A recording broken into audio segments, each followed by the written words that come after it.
Hello mga ka-MV! Ngayon ay matutunghayan po natin ang ika-6 na kabanata ng Still Waiting. Pero bago nating simulan ang ating storya, ay paki-like and share po sana ng ating video. Paki-click din ang subscribe button at bell icon para lagi kayong updated sa mga parating ko pang uploads. Hindi ko sinasadya. Yun lang ang tanging narinig ni Karen na sinabi ni Paulo. Hindi niya malaman kung ano ang dapat gawin. Hindi niya alam kung ano ang dapat maramdaman. At sa sobrang bilis ng tibok ng puso niya, ay wala na siyang marinig kundi yun. She could almost feel his skin against her. Nang tingnan niya muli ang damage sa kanyang white Chanel slacks. Amoy na amoy niya ang shampoo na ginamit nito sa buhok. It smelled so condom nice. I think kailangan malaban ng pantalon mo para matanggal ang dumi. Sabi ni Paulo pagkatapos ay tumayo. She had no other choice but gaze upon the man whom she loved with all her heart. The man who broke her heart. Fancy seeing you here, Karen. Then he smiled. She was unexpectedly affected by that smile. Sa katunayan, lumilipad na ang pinlano niyang eksena sa isip sakaling muling mag-cross ang kanilang landas. May tissue ka? Tanong nito na hindi yata pansin ang tulala niyang reaksyon. As if on cue, nagmamadaling kumilos ang kanyang kamay para kuhain ang baby wipes niyang nasa bag. Hindi ka pa rin nagbabago. Dala mo pa rin ang buong bahay mo. Wala siyang idea kung ano ang magiging sagot niya sa sinabi nito. Siguro may lumabas na lang na kaunting ingay mula sa kanyang lalamunan. For someone who considered herself as an ultimate control freak. She was doing a lousy job in her attempt to control the situation. And the worst part, she was unable to control her supposedly mature heart. I missed you, Karen. Siguro umawang ang bibig niya sa narinig. Siguro nanlaki ang mga mata niya. Siguro may isinagot siya o siguro mukha na siyang tanga. Pero wala siyang ibang magawa. Hindi niya kontrolado ang sariling emosyon. Ang tanging kailangan niya ay isang, Tita Karen! Sabi ng sumisigaw na tinig ni Yamyam. Otomatikong bumaling ang kanyang paningin sa pinanggalingan nun. Nakita niya ang pamangkin na walang humpay sa pagkaway sa kanya at sumesenyas na lumapit siya. Yun ang kailangan niya. Ang isang tulad ni Yamyam na tutulong sa kanya para matakbuhan ang sitwasyong inasam niyang mangyari, ngunit hindi niya alam kung paano haharapin. Dali-dali siyang tumayo at walang paalam na iniwan si Paulo. Tita! Excited na sabi ni Yamyam nang makalapit siya. Hey! Ang tanging niyang nasabi. Hindi pa siya nakaka-recover sa muling pagkukros ng landas nila ni Paulo pagkatapos ng ilang taon. Actually, pinipigilan niya ang sarili sa paglingon sa direksyon nito. She wanted to believe that he was not really there, that everything that had just happened was nothing but a dream. Subalit sapat ng patunay ang nanginginig niyang mga tuhod. Sapat na ebidensya na sinubukan niyang lisanin ang pwesto na pinanggalingan para iwasan ang lalaki na bigla na lamang sumulpot doon at inistorbo ang kanyang pag-iisa. Teacher Nika, this is my Tita Karen. Ang masayang boses ni Yamyam ang pumukaw sa kanyang nalilitong isip. Tiningnan niya ito at ang katabi nito. So, I finally get to meet the most celebrated fashion stylist, sabi ng class advisor nito. Oh please, nahihiya niyang sabi. So, how are you enjoying the family day so far? Buti naman at sinamahan mo si Yamyam. How was I enjoying? Never. Hindi siya nag-enjoy magmula nang makiusap ang kuya niya na samahan ng pamangkin. Hanggang sa mag-cross ang landas nila ni Paulo. Pero hindi naman niya pwedeng sabihin yun sa teacher ni Yamyam. Well, I'm enjoying it so far. Kunwari ay sabi niya. Hindi niya nagawang idagdag ang I enjoyed it so much. I'd live right this very moment. Sa isiping yun ay parang may rumaragasang idea na pumasok sa utak niya. Kung umalis na lang kaya sila ni Yamyam.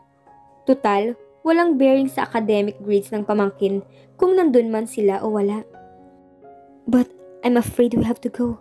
Lumabas sa bibig niya ang bagay na iniisip pa lamang niya. Why? Magkapanabay na tanong ni na Yamyam at Teacher Nika. May appointment kasi ako. Tita? Malungkot na ungot ni Yamyam. Can I stay? Nakaramdam siya ng guilt nang makita niyang namumula ang mga mata nito. Pero ano ang magagawa niya kung nasimulan na niya ang bagay na yon? I can't let you stay. Nalulungkot niyang sabi sa pamangkin. How about let her stay here? Suggestion ng guro. Bakit kailangang madamay ang kanyang pamangkin sa gulo ng takbo ng isip niya? Bakit kakailanganing lisanin nito ang school kung siya lang ang may tinatakasan? At hindi niya alam kung bakit kailangan niyang tumakas. Hindi naman niya magagawang iwan mag-isang pamangkin. Tiningnan niya si Teacher Nika. Gustuhin ko mang iwan dito si Yamyam, pero family date to, diba? Ayokong maiwan siya ng walang kapamilya. As my brother will kill me if... Karen, I must insist that Yamyam stay here. Ako muna magiging family niya. As her class advisor, I strongly encourage you to let her stay para ma-expose siya sa mga ganitong activities. How about I come back? Kailangan ko lang talagang i-meet yung client. That would be great, sabi nito. Ako na lang magbabantay kay Yamyam hanggang makabalik ka. Thank you, sabi niya. Kung di lang ako busy. You are never busy, Karen. Lahat sila ay napalingon sa pinanggalingan ng tinig. Natagpuan nila si Paulo na nakatayo malapit sa kanila. Bakas sa mukha nito ang awkwardness sa pagbaling ng kanilang atensyon patungo dito. Malamang nabigla rin ito sa sariling aksyon. Forgive me for butting in. Nahihiyang sabi nito. I just could not help but to overhear your conversation with Teacher Nika, Karen. Mr. Rosales, magkakilala kayo ni Miss Lopez? Tanong ng mas nabiglang guro. Sure, sagot nito na tumabi sa kanya. She is my ex-girlfriend. Really? Nanlalaki ang mga mata ni Yamyam na makisali sa usapan. Parang hindi makapaniwalang tumiting ito kay Paulo. Yamyam, can you stop being so insecutive? She said in a very low voice that even she could hardly hear herself. No, it's okay, tita. I know Tito Paulo. Siya ang daddy ni Luis, yung bago kong classmate from Canada. Sa narinig niya mula sa pamangkin, ay parang nagkadurog-durog ang puso niya. Suddenly, she felt numb. Ngunit bago pa man mahalata ng mga tao roon, ang tunay niyang saloobin ay nagawa niyang sabihin na, I've got to run. Teacher Nika, babalikan ko na lang si Yamyam. Nagmamadali niyang iniwan ang lugar na yon. Habang tinatakbuhan ang sitwasyon, ay parang nag-e-echo sa kanyang tainga ang nalaman mula kay Yamyam. Daddy ni Luis. Yun ang naging rason para aminin niya sa sarili na naging hibang siya sa loob ng matagal na panahon. Bakit nga ba niya pinaniwalaan ang pangako ni Paulo? Bakit inakala niyang tutuparin nito ang ipinangako kung noon pa man ay wala nang ginawa ang binata kundi saktan siya? Paglaruan ang damdamin niya? Why was she so foolish? Hawak ang isang kupitang may lamang brandy. Tahimik na nakamasid si Paulo sa labas ng bintana ng kanyang silid. Hindi niya napigilan ang sarili sa pagbabalik tanaw sa nakaraan. Noong panahong estudyante pa lamang siya. The hardest thing about being a man was the fear of expressing his loneliness out loud. He was every inch a guy. Kaya hindi ganun kadaling ilabas niya sa ibang tao ang kanyang problema. But actually, keeping it to himself had already taken its toll on him. Minabuti na lamang ni Paulo na maupo sa tabi ng bintana at binuksan yun para doon manigarilyo. Screw the rules of the university. Wala rin naman siyang pag-asa na makagraduate sa taong yun. Aircon ng room na to, pare. Babala ni Blue nang tabihan siya nito. Kaya nga dito ko sa labas binubuga ang usok. Pabaliwala niyang sabi. Tahimik ka nitong mga nakaraang araw, may problema ka ba? Problema? Problema bang matatawag ang tuluyang paghihiwalay ng mga magulang niya? Dahil parehong matatalino mga ito at walang gustong magpatalo? Problema bang malapit ng mga anak ang kapatid niya, pero parang bata pa ring umasta at madalas kaaway ang boyfriend? Problema rin bang maituturing na nasa ika-5 taon na siya ng college, pero hindi pa rin siya sigurado kung makakagraduate siya sa taong yun? Pero sa mga sandaling yun, ang pinag-iisipan niya na halos ikabaliw niya ay si Karen. Problema bang girlfriend niya to? Pero mas madalas pa nitong nakakasama ang mga tao sa collection magazine kaysa sa kanya. He was at his all-time low. Pakiramdam niya ay nagkapatong-patong sa mga sandaling yon ang lahat ng pasanin niya sa buhay. Hindi siya makaisip ng solusyon. Sa totoo lang, hindi siya makapag-isip ng tama dahil pakiramdam niya ay lahat ng mahal niya sa buhay ang rason kung bakit ganun siya kadesperado. Pakiramdam niya, walang panahon ang lahat ng tao para sa kanya. Sure, may problema siya, marami. At hindi niya alam kung paano haharapin ang mga yun. May problema ka din ba kay Karen? Biglang tanong ni Blue. May problema raw ba siya kay Karen? Of course, malaki ang problema niya sa girlfriend. She disappointed him big time. Si Karen ang inaasahan niyang makakadamay niya sa lahat. Si Karen ang inaasahan niyang mapaglalabasan niya ng sama ng loob. Pero ano ang nangyari? Ultimo sa telepono ay hindi niya ito nakakausap ng matino. Parati itong busy. Aniya na itinapon ng sigarilyo at tinapakan ng upos nun. He hated himself for admitting it to Blue. Ayaw niyang malaman na kahit sino na mayroon siyang dilemma. He was a man at hindi niya ugaling i-open ang feelings niya sa mundo. Pero tao lang din siya. Kailangan niya ng kausap. I love Karen, pare. But, sundot nito. But she doesn't have time for me. Masyado na siyang busy sa OJT niya. I don't get to see her. Kapag kausap ko naman sa telepono, parati siyang disoriented. Siguro ganun lang talaga siya kapassionate sa ginagawa niya. Yeah, I understand that. Sandali siyang tumigil sa pagsasalita. Damn, Blue. I miss her, he said frustratedly. Hindi niya maintindihan kung bakit ganoon katindi ang sama ng loob niya sa mga oras na yun. Siguro dahil punong-puno siya ng dramang nakapalibot sa kanyang buhay. Minsan, nangyayari siguro talaga sa buhay ng isang tao na kung sino pa ang mga mahal nito ay sila pa ang nakapagbibigay ng ganong katinding sama ng loob. They made him feel so utterly alone. For once, he needed to breathe. He needed diversion para kahit paano ay pansamantalang makalimutan niyang lahat. He needed to do something to occupy his mind. Napansin niya ang kasalukuyang tinatawid ni Chloe, ang isa sa 4 na kaklase niyang babae. Ang pintong hanggang sa upuan. Then he realized perhaps he needed someone. Yeah, maybe he needed someone like Chloe. Isang liberal na dalaga. Isang babaeng mahilig sa masayang mundo para matulungan siyang maiwasan ang problema. Pare, mukhang hindi ko gusto yung tumatakbo sa utak mo.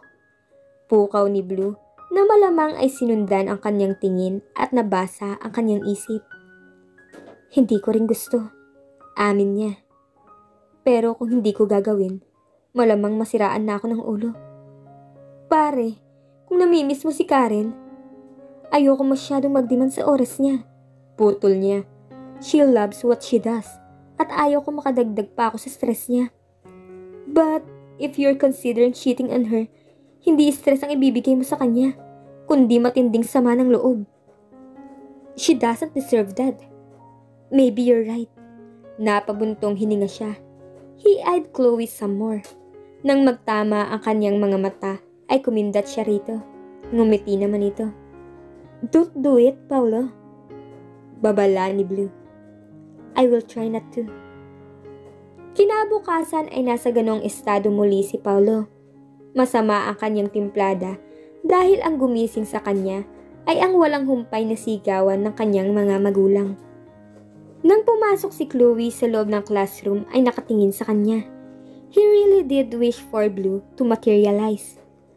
Para bang may nagsabi sa kanyang mali ang gagawin niya.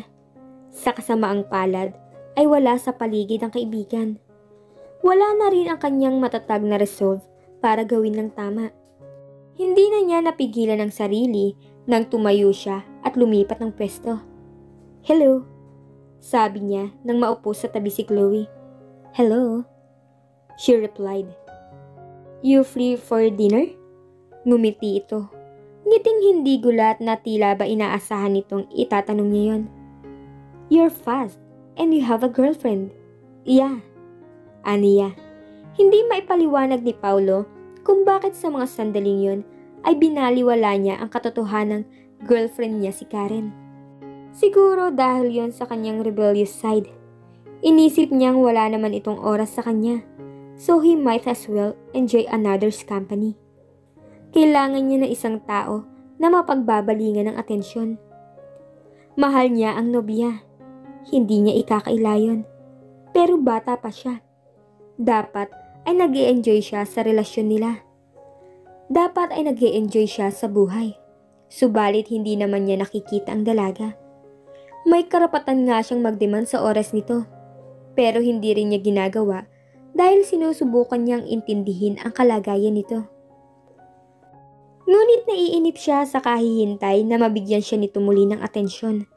Mayroon siyang problema at kaya niya ginagawang makipaglapit kay Chloe ay dahil ayaw pa niyang masiraan ng bait. "So, are you free for dinner?" "May girlfriend ka, diba?" Tatawa-tawa nitong paalala.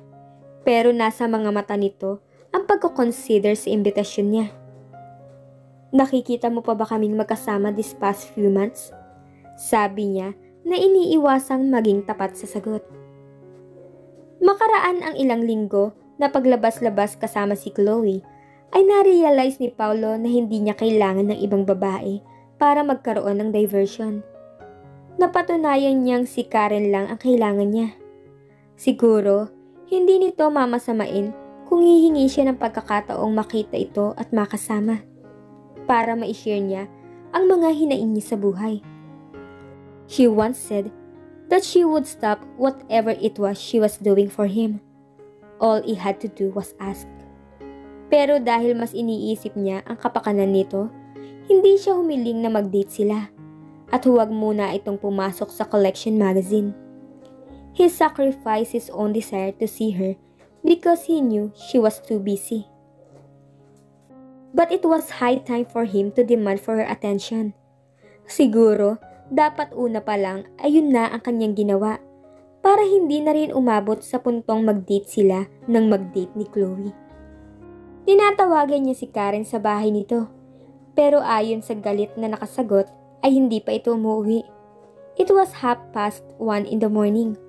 Bakit wala pa ito sa bahay? Cellphone naman ito ang sunod niyang tinawagan pero hindi ito sumasagot. Para tuloy siyang naalarma. Sa duration kasi ng paglabas-labas nila ni Chloe ay hindi niya tinatawagan si Karen. Hindi rin ito tumatawag sa kanya. Pumasok sa isip niyang baka nabalitaan nito ang ginawa niya. Baka nakarating dito na nakipagmabutihan siya sa ibang babae. Subalit sinong magsasabi rito? He was very discreet whenever he went out with Chloe. Siguro ay guilty lang siya sa kanyang infidelity kaya siya napaparanoid. Kahit na kinakabahan siyang baka nga nakarating kay Karen ang kalokohan niya, ay muli niyang kinontak ang cellphone ng kanyang girlfriend. Panay ang dasal niyang sana ay sagutin na nito ang tawag niya. Sinuwerte naman siya sa pagkakataong yun. "Hello?" Anito. Kaagad na pawi ang kaba niya pagkarinig niya sa tinig nito. He realized that he missed her more than he thought he did. "Finally, sumagot ka." Aniyang nakahinga ng maluwag.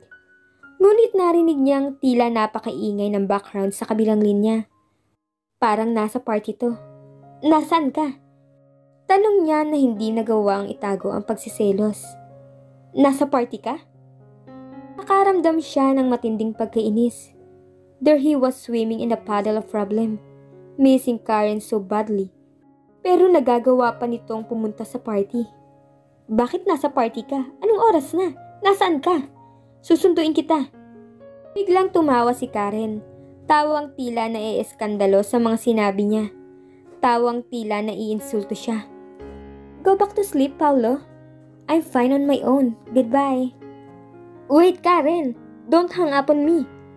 Napipikon niyang sabi. Hindi siya na-entertain sa I'm too independent attitude ng girlfriend. Halatang nakainom na ito, kaya hindi niya mapipigilan ang pag-aalala dito. Nasaan ka ba? Susunduin kita. Hindi ito kaagad na sumagot. Matagal-tagal ding katahimikan lang sa party ng nobya ang narinig niya sa kabila ng maingay na background. Ilang saglit pa ang hinintay niya bago ito muling tanungin. Karen, nasaan ka? How is it going with you and Chloe? Parang nalunon niya ang dila dahil sa tanong na binitawan nito. Again, he was not loud and proud about his short-lived affair with Chloe. Wala siyang pinagsabihan nun. Kahit si Alex ay walang idea sa nangyari. Paano nalaman ni Karen ang bagay na yon? Kahit nakikipag-date siya ng paulit-ulit kay Chloe, ay wala sa plano niyang i-jeopardize ang relasyon nila. Mahal niya ang girlfriend. Nagkataon lang na kailangan niya ng diversion, kaya napasok sa eksena ang kaklase. Uulitin ko ang tanong ko, Paulo. Kamusta na kayo ni Chloe? Karen. Nangihina niyang binanggit ang pangalan nito. It's not what you think. Tell me, Paulo. Anong dapat kong isipin na umabot sa akin ang balita tungkol sa inyo ni Chloe? Madiing tanong ni Karen. Ramdam niya ang pagpipigil nito sa galit. Nawalan siya ng lakas ng loob sagutin ito. Actually, hindi niya alam kung paano sasagutin ang tanong na yon. Let me tell you how I felt, Paulo. Anito nang hindi makatiis sa pananahimik niya.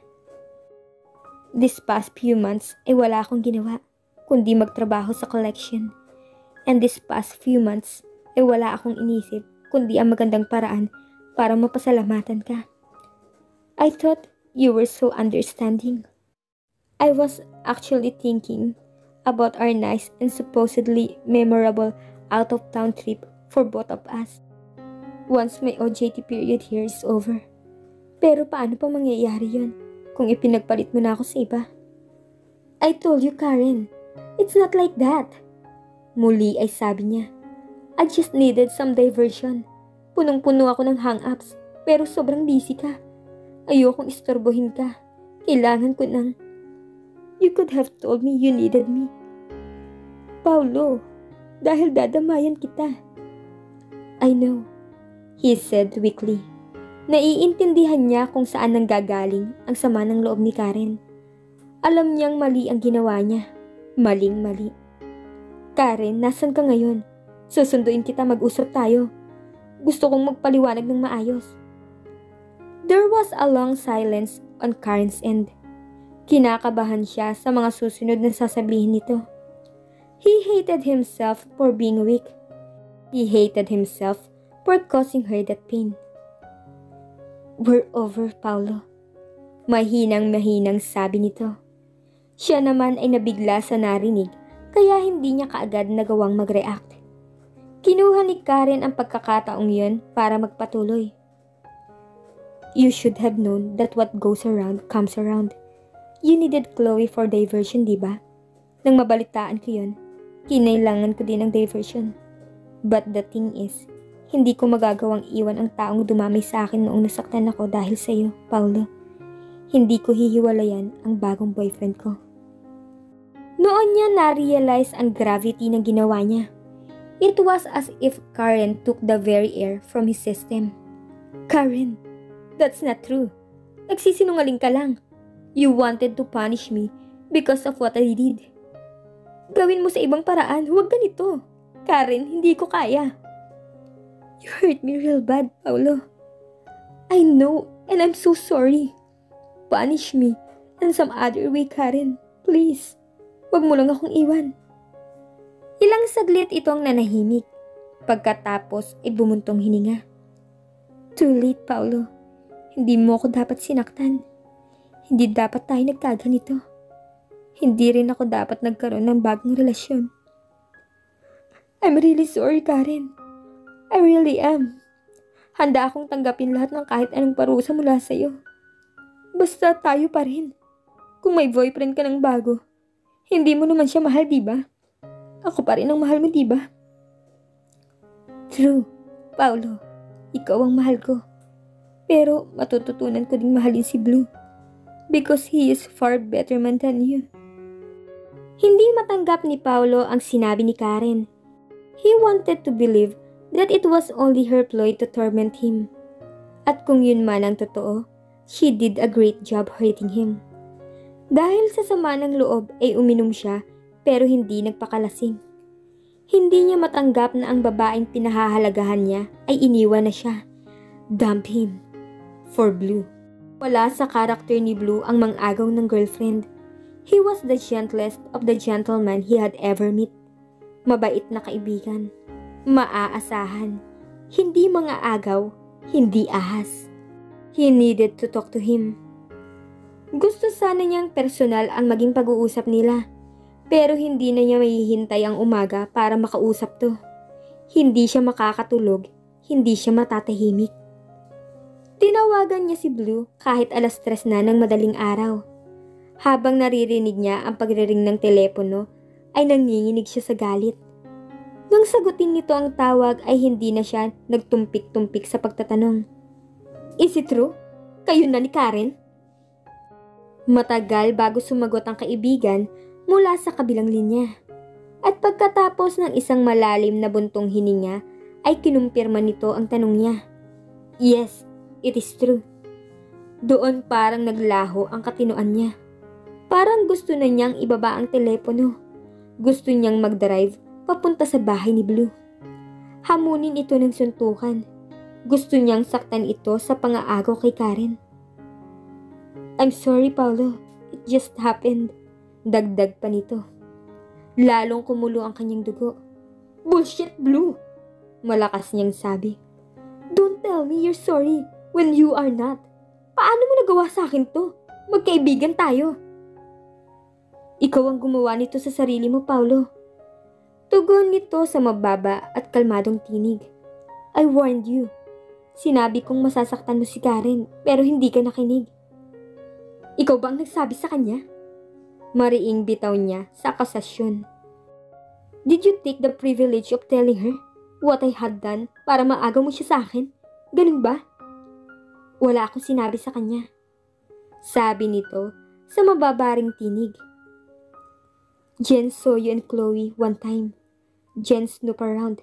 Nagtanong-tanong sa kaibigan ni Chloe and apparently nakakuha ito ng sagot. She told Karen. Ayaw makialam ni Alex at hindi inalam ng best friend mo sa iyo ang totoo. Then, Karen came to me. Gusto niyang malaman kung anong score sa pagitan niyo ni Chloe. Pero hindi ako nagsalita, Paolo. Dahil hindi ko gustong magsinungaling sa kanya at ayaw kitang ibuko. So you took advantage? Sigaw niya. Hindi ka nagsalita pero parang inamin mo na rin kay Karen ang totoo. Kasi gusto mong magalit sa akin ang girlfriend ko para masulot mo. Maybe, Paolo. Maybe I took advantage of Karen. Pag-amin na rin ito. Siguro yun na rin ang hinihintay kong pagkakataon. But believe me, gusto ko sana ako ang magsabi sa'yo. Pero humahanap lang ako ng tamang tiyempo. Shut up! Galit na sabi niya. Had I known about your devious intentions toward Karen, hindi na sana kita pinagkatiwalaan. No, Paolo. You are wrong. I like Karen a lot. Love her even. And I'm so sorry that it was me who took her from you. Pero maniwala ka, aalagaan ko siya. Ako ang mahal niya. Alam ko. Pero mamahalin din niya ako.